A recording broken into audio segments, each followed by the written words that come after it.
लिखी खत खून सा कई में लाल पला ओ लिखी खत खून सा कई में लाल पला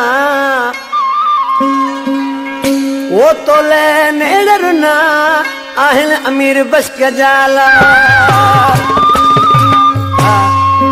ये मौला बख्श बलोच उन जो प्यारो दोस्त है ऐं मोहम्मद हसन गाहो बेरानी खां जो शमीर जो प्यारो दोस्त सदियल है शमीर बलोच अलीगुल चांडिया तो खबर छा जो मानू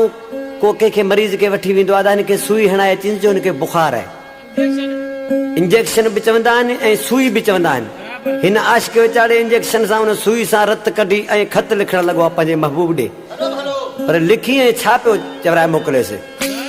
मुंहिंजो खत पढ़ियो हूंदी मुझो रत ॾिठो हूंदी मुझो खत मिलियो हूंदी मुझो रत ॾिठो हूंदी खीर जड़ा अच प्यारा पला मुंह तोले लिखी कया लाल लिखा सूरम सुई असां जाने सूरम सुई असां तो दे लिखा सूरम सुई असां मुझो खत पढ़ियो हूंदी मुझो रत ॾिठो हूंदे मुझो खत मिलियो हूंदी मुझो रत ॾिठो हूंदे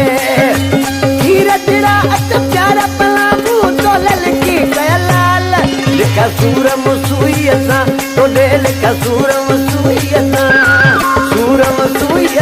जाने लिखा सूरम सुई असां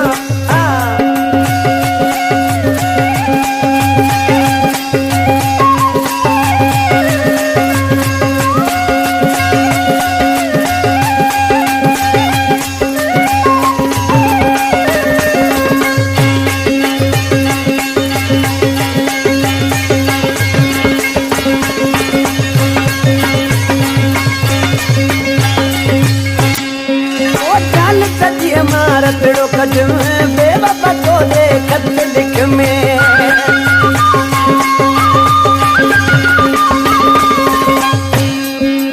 जाल सजी मारत रोकज में बेवफा तो दे खत लिख में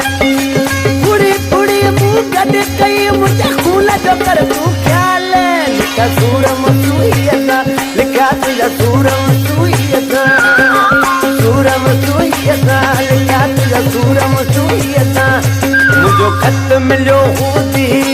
मुझो रत ॾिठो हूंदे मुझो खत पढ़ियो हूंदे मुझो रत ॾिठो हूंदे खीर जड़ा अच प्यारा पला मुंह तोले लिखी कया लाल लिखा सूरम सुई असां तोॾे लिखा सूरम सुई असां जाने लिखा सूरम